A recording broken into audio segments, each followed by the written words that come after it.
The worst part wasn't the words themselves. It was the way he said them, casually, almost like he was commenting on the weather, like it wasn't even worth a full breath of effort to say. "You're just getting old, Carol, that's all it is." He didn't even look up from his phone. I stood at the kitchen counter, holding a mug of coffee I'd already forgotten was in my hand.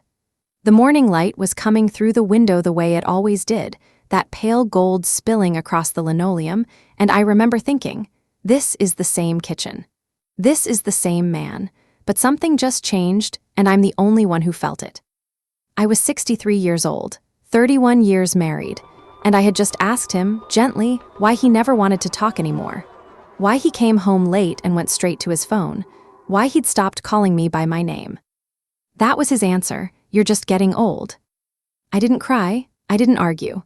I just set the mug down very carefully on the counter and walked to the back porch and stood there in the cool air until my hands stopped trembling. And I told myself what I'd been telling myself for a long time: he's stressed. He doesn't mean it. This is just a rough patch. But even then, somewhere deep and quiet, I already knew. I just wasn't ready to know it out loud yet. Let me go back a little, because to understand what happened, you have to understand what I thought I had. I met Dennis when I was 32. I was a bookkeeper for a small manufacturing firm in Ohio, not glamorous, but I was good at it. Numbers made sense to me. They told the truth. You added them up and they either balanced or they didn't. There was no gray area. Dennis was a sales manager, broad-shouldered, easy laugh, the kind of man who walked into a room and somehow made everyone feel like they'd been waiting for him. We were married within 18 months. I thought, this is what it feels like. This is the thing they talk about. I quit my job when our daughter was born. Then our son came 2 years later. Dennis was climbing at the company and I was proud of him. I kept the house, managed every bill, organized every vacation, sat at every school play and every parent-teacher meeting and every little league game. I didn't mind. I thought that was what love looked like when it grew up, when it got real and practical instead of just romantic. And for a long time, it was enough. Maybe I should have seen it sooner. The small things that when you're inside them don't look like anything. How he stopped asking about my day sometime around year 12. How he'd correct me mid-sentence in front of his work friends, with that little smile that looked like affection but wasn't. How he once told our son, jokingly, he said, "Your mother was pretty in her time." His time, as if I had an expiration date he'd already noted. I was 51 when he said that. I laughed it off. I shouldn't have. By the time I was 60, the small things had become the whole atmosphere of our home. Not dramatic moments, just a steady, grinding erosion. The way water wears stone, you don't see it happening, and then one day the stone is just thinner.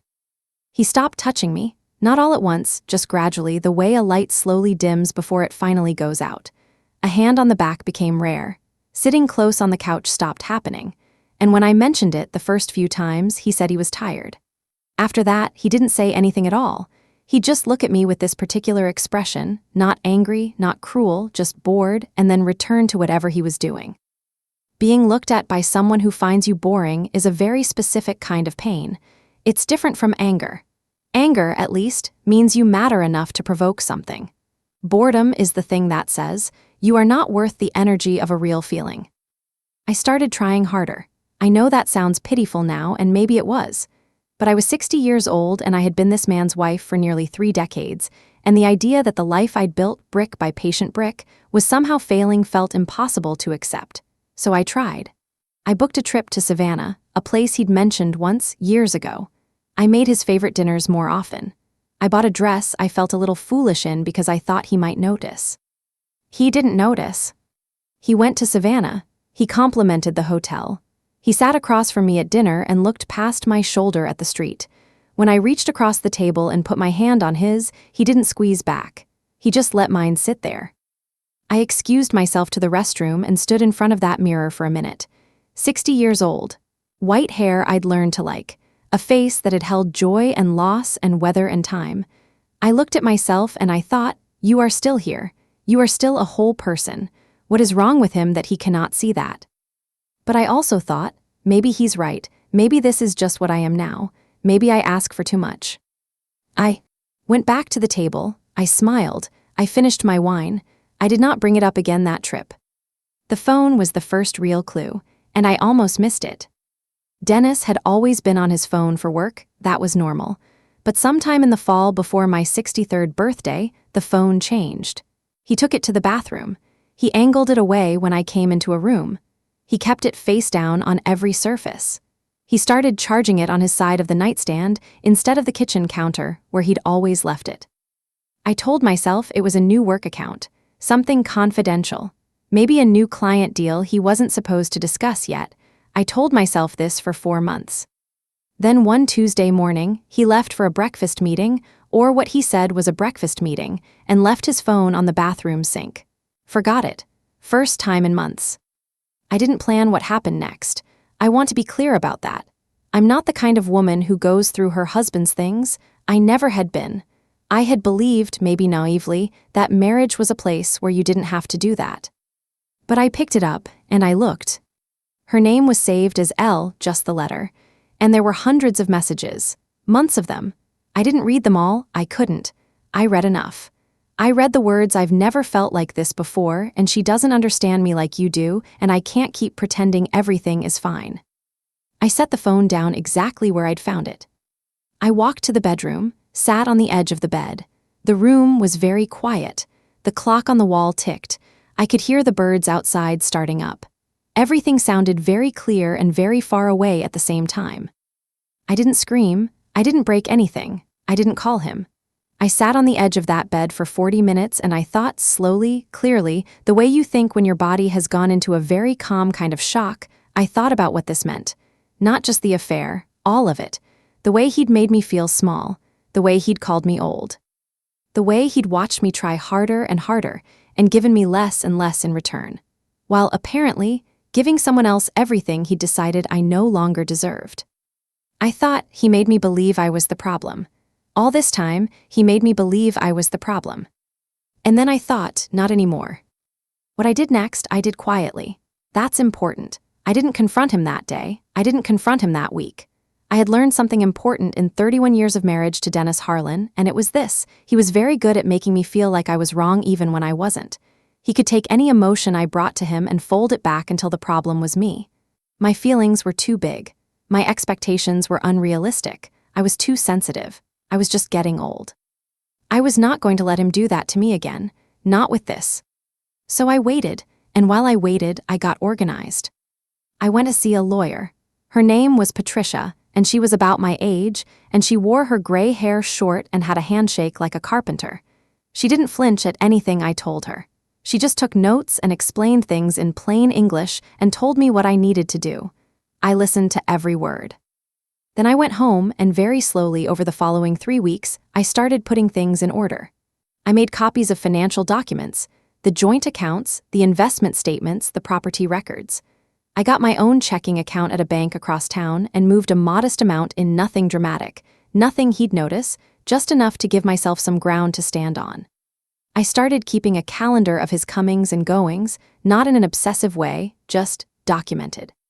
Quiet and methodical. Like a bookkeeper, like the woman I had been before I became someone's wife. Numbers, I've always said, tell the truth. And the truth I found in those 3 weeks was worse than the affair. Dennis had, at some point in the past 2 years, quietly moved a significant portion of our shared savings into an account I knew nothing about. Not illegal, we'd never had formal agreements about joint assets, but deliberate. Intentional. He had been building himself an exit for a long time. While I was booking trips to Savannah and making his favorite dinners, he had been quietly preparing to leave. He'd just been waiting until it was convenient for him. I sat at the kitchen table with those documents, and I thought about the woman I used to be, the bookkeeper, the one who balanced things, and I thought he forgot who he married. He came home that Friday to find me sitting at the kitchen table. Just sitting, not angry, not crying, just very still. "You're home early," he said, setting down his keys. "I've been home a while," I said. "Sit down, Dennis." He looked at me for a moment. Something in my voice, I think, something he hadn't heard before, made him sit. I told him I knew. I didn't raise my voice. I didn't list grievances or kata. Log hurts. I told him what I knew about L. I told him what I knew about the account. I put the documents on the table, my copies, because I'd kept the originals somewhere safe, and I let him look at them while I watched his face. He went through several expressions very quickly. Surprise, a flash of calculation. Then the one I had been expecting, the one where he would make this my fault, where he would say I had pushed him away, where he would mention my age, where he would do what he always did. I let him start, and then I said, very quietly, "I'm not doing this with you, Dennis. I'm not going to argue about whose fault this is. I have a lawyer. I've been in contact with her for 3 weeks. I know what I'm entitled to, and I know what you've moved, and she knows it too. We can do this simply, or we can do it the long way. That is entirely up to you." The room was quiet. He looked at me like he was seeing someone he hadn't been introduced to, and maybe he hadn't. Maybe the woman sitting across that table, calm, documented, clear-eyed, was not the woman he had expected to find on the other side of what he'd done. "Carol," he said. "I don't need you to say anything tonight," I said. "I need you to contact your lawyer, and I need you to think very carefully about how you want this to go." I stood up, picked up my copies of the documents, and walked to the back bedroom, the one I'd quietly started sleeping in 2 weeks earlier, telling him only that I was having trouble sleeping and didn't want to disturb him. I closed the door behind me. I sat on the edge of that bed, and this time I cried, not from grief, or not only from grief, from something more like relief, the enormous, exhaling relief of no longer pretending. The divorce took 8 months.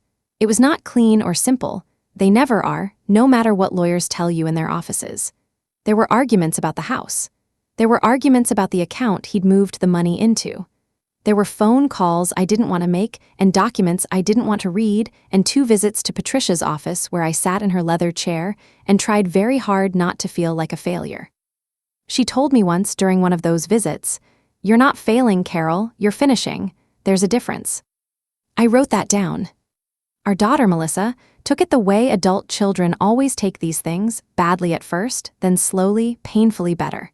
She asked me once, sitting at my kitchen table, if I was sure, if I was absolutely sure. She was 40 years old and still wanted to believe in her parents' marriage the way children do, even grown ones. "I'm sure," I told her, and I was. Our son, Marcus, was quieter about it. He came over one weekend and fixed the leaking faucet I'd been meaning to ask Dennis to look at for 3 years. He didn't say much about the divorce. He just fixed the faucet and then sat with me on the back porch and drank iced tea, and we talked about his kids and the garden and nothing important. It was one of the nicest afternoons I'd had in a long time. Dennis moved in with Elle she was 44. I did not want that information, but I got it anyway, the way you get things you don't want, through well-meaning friends who think you deserve to know. Maybe I did. I don't know that knowing helped me exactly. But it answered a question I'd been afraid to ask. Was it me? And the answer was no. It was never me. He'd been looking for a reason to feel new for years. I just happened to be the most convenient explanation for why he felt old. There was a moment, about 4 months after the divorce was final, that I want to tell you about. I was at a little cafe near my new apartment. I'd moved into a 2-bedroom in a neighborhood I'd always liked, close to a park, close to a library. I had my coffee and a book, and I was just sitting there, not doing anything particular, just being a woman in a cafe on a Tuesday morning. A woman sat down at the next table. She was maybe 45, well-dressed, and she was crying quietly into her phone. Not making a scene, just that particular silent crying that women do when they've gotten so good at not crying publicly that even their grief is polite. I didn't approach her. I'm not the kind of person who inserts herself. But after a while she looked up and our eyes met, the way they sometimes do between strangers, and something passed between us that I can't quite name. Recognition, maybe. The specific recognition of one woman who has been made to feel invisible by someone she loved, seeing another. I smiled at her, small just a little. She nodded. Then she dried her face and straightened up and went back to her coffee. I thought about that moment for days afterward. How many of us there are? How many women sitting in cafes and at kitchen counters and on back porches, holding ourselves very still while we figure out what to do next? How quietly we carry it. How little credit we give ours. Elves for carrying it at all. I want to be careful here, because I don't want to make this into something it isn't. This is not a story about triumph. It's not a story where I went off and became someone entirely new, took up salsa dancing, or started a business, or found a younger man who appreciated me. That's a different story, and it's not mine. My story is quieter than that. My story is, I started sleeping through the night again. After years of lying awake in a bed next to someone who had made me feel like a stranger, I started sleeping the way I used to sleep when I was young, fully, deeply, without that tight knot of unease that I'd gotten so used to I'd stopped noticing it was there. My story is, I went back to work. Part-time, just consulting, a small business in my neighborhood needed someone to sort out their books, and a friend of Melissa's referred me. I sat down with their files and felt, for the first time in years, competent in a way that had nothing to do with anyone else's approval. Numbers tell the truth. I'd always known that. It was good to be back somewhere that truth-telling was the whole job. My story is, I planted a garden. Nothing fancy, tomatoes, herbs, some flowers that I can never remember the names of, but that come back every year without being asked. I found that I liked the mornings in a way I hadn't for a long time.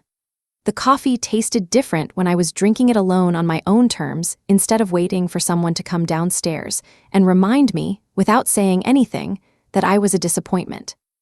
My story is, I started calling my sister more. We drifted, the way sisters do when life gets full and the years pile up. Her name is Ruth, and she lives in Vermont, and we talk now for an hour every Sunday, and I don't know why we stopped, but I'm glad we started again. These are not dramatic things, but they are mine. I'm 65 now, 2 years past that morning in the kitchen with the cooling coffee and the comment about getting old. 2 years past the phone I picked up in the bathroom and couldn't put down. 2 years past the document I found that told me who my husband had really become, or maybe who he had always been. I don't hate Dennis. I want to be clear about that, not because it's the gracious thing to say, but because it's actually true. Hate is an investment I'm not willing to make. Hate takes energy I'd rather spend on things that have a return. What I feel mostly is something closer to pity, not the condescending kind. Just the genuine feeling of looking at someone who had a whole life with a good woman and chose to make her feel worthless instead of worthy, and who now has to live with that choice. Who has to sit with the knowledge of what he did and what he threw away and who he became in the process. That's not a pleasant thing to be, I imagine. I feel also something close to gratitude, and this is the complicated part, the part I'm still making sense of. Because as much as what Dennis did was a wound, it was also the thing that finally made me stop pretending. If he hadn't pushed me to the edge, if he hadn't said, so casually, "You're just getting old," I might have kept trying. I might have spent another decade getting smaller and smaller, telling myself it was enough, telling myself I was asking for too much. He gave me a reason to stop shrinking. I didn't ask for it, I didn't thank him for it, but there it is. I've thought a lot about what to call what happened to me. Not the affair, the whole thing, start to finish. The slow diminishment. The being made to feel invisible. The way age was used as a weapon, as if the years I'd lived were a deficit instead of a record of survival. I don't call it abuse very easily. That word feels heavy and I'm never sure it belongs to me, but I know that what he did was a kind of cruelty. The quiet, sustained kind that never leaves a mark anyone else can see. And I know that I was not just getting old. I was getting wiser and more settled and more fully myself. And that was exactly what made him uncomfortable. Because the older I got, the harder it was for him to convince me I was the problem. He couldn't make me feel small anymore, so he found someone he could. That's the part I understand most clearly now. That's the thing I think I needed to understand in order to let it go.